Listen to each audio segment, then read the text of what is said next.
दुनिया में कुछ लोग ऐसे भी हैं जिन्हें उनकी मेहनत और किस्मत की बदौलत बेशुमार दौलत हासिल हुई। कोरोना काल में जहां कुछ लोगों के कारोबार बंद हो गए तो कुछ लोगों की संपत्ति में बेतहाशा बढ़ोतरी हुई। इनमें से एक है इलेक्ट्रिक कार कंपनी टेस्ला के मालिक एलन मस्क। एलन मस्क के लिए नए साल की शुरुआत काफी अच्छी हुई।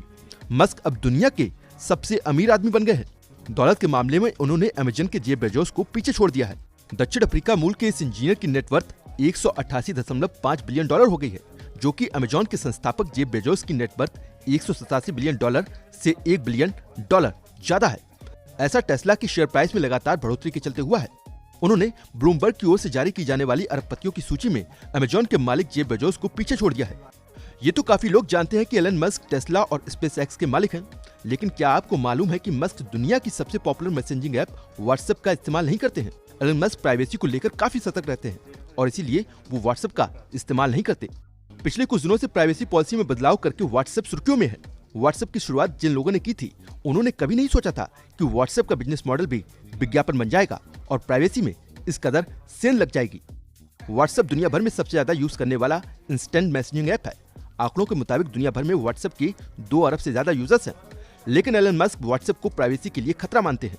अब आप सोच रहे होंगे कि मस्क मैसेजिंग के लिए कौन सा ऐप इस्तेमाल करते हैं, तो हम आपको बता दें कि दुनिया के सबसे अमीर शख्स एलन मस्क सिग्नल ऐप का इस्तेमाल करते हैं। दरअसल एलन मस्क ने ट्वीट करके लिखा, यूज सिग्नल। उन्होंने लोगों से एक तरह से अपील की है कि वो सिग्नल का यूज करें। सिग्नल एक इंस्टेंट मैसेजिंग ऐप है, लेकिन ये ऐप दुनिया का सबसे सिक्योर ऐप माना जाता है। दिलचस्प बात यह है कि सिग्नल में व्हाट्सएप के ही को फाउंडर का पैसा लगा है, जिनका झुकाव प्राइवेसी की तरफ है। एलन मस्क के इस ट्वीट के बाद सिग्नल पर लोग तेजी से अकाउंट बना रहे हैं। सिग्नल की तरफ से कुछ ट्वीट किए गए हैं। सिग्नल के ट्वीट में कहा गया है कि अचानक से काफी लोग सिग्नल से जुड़ रहे हैं, इसलिए अकाउंट एक्टिवेशन में दिक्कतें हो रही हैं, जिसे जल्द ही ठीक करने पर कंपनी काम कर रही है। सिग्नल ऐप में एक फीचर है जिसे अनेबल करने के बाद आप जिससे बात कर रहे हैं वो आपका स्क्रीनशॉट नहीं ले पाएगा। इतना ही नहीं, ये ऐप ये भी सुनिश्चित करता है कि कोई दूसरा ऐप भी आपके चैट की स्क्रीनशॉट को ना ले सके, जबकि व्हाट्सएप आपकी identification, user data, purchase data, location, contact, user ID, device ID से लेकर लगभग हर तरह का पर्सनल डेटा कलेक्ट करता है, लेकिन सिग्नल इनमें से किसी भी तरह का डेटा कलेक्ट नहीं करता है। एप्पल ऐप स्टोर पर हाल ही में ऐप प्राइवेसी के तहत data link to you feature आया है। यहाँ जाकर आप देख सकते हैं कि सिग्नल किस तरह का डाटा कलेक्ट करता है। यहाँ साफ तौर पर आपको ये लिखा मिलेगा कि ये ऐप सिर्फ आपका फोन नंबर का एक्सेस लेता है, क्योंकि फोन नंबर से ही आप इस पर अकाउंट बनाते हैं। दूसरी तरफ आप अगर एप्पल ऐप स्टोर पर ये देखने जाएंगे कि व्हाट्सएप आपका कितना डाटा कलेक्ट करता है, तो शायद आप देखकर हैरान रह जाएंगे। सिग्नल ऐप का सोर्स कोड पब्लिक डोमेन में है, यानी कोई सिक्योरिटी एक्सपर्ट इसकी सिक्योरिटी टेस्टिंग कर सकता है।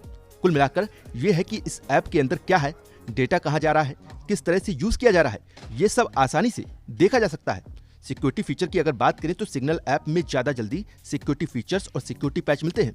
सिग्नल ऐप में काफी पहले से ही डिसएपलिंग चैट फीचर आ चुका है, जो हाल ही में व्हाट्सएप पर आया है, लेकिन फिर भी सिग्नल का ये फीचर ज्यादा सिक्योर, प्राइवेट और सेफ है। आपको बताते हैं कि व्हाट्सएप यूजर की 15 से ज्यादा इन्फॉर्मेशन और डेटा कलेक्ट करता है। वहीं व्हाट्सएप की पेरेंट कंपनी फेसबुक मैसेंजर के पास 30 से ज्यादा तरह का डेटा कलेक्ट होता है। व्हाट्सएप का कुछ डेटा फेसबुक के साथ शेयर होता है, यानी फेसबुक इस डेटा का यूज पैसे बनाने के लिए भी करती है। सिग्नल के साथ ऐसा नहीं है। कंपनी दावा करती है कि यूजर डेटा किसी के साथ भी शेयर नहीं कर सकता है, चाहे वो सरकारी एजेंसी ही क्यों ना हो। यही वजह है कि अब दुनिया के दिग्गज लोगों के साथ साथ आम यूजर्स भी व्हाट्सएप को छोड़ दूसरे मैसेजिंग ऐप्स की तरफ शिफ्ट कर रहे हैं।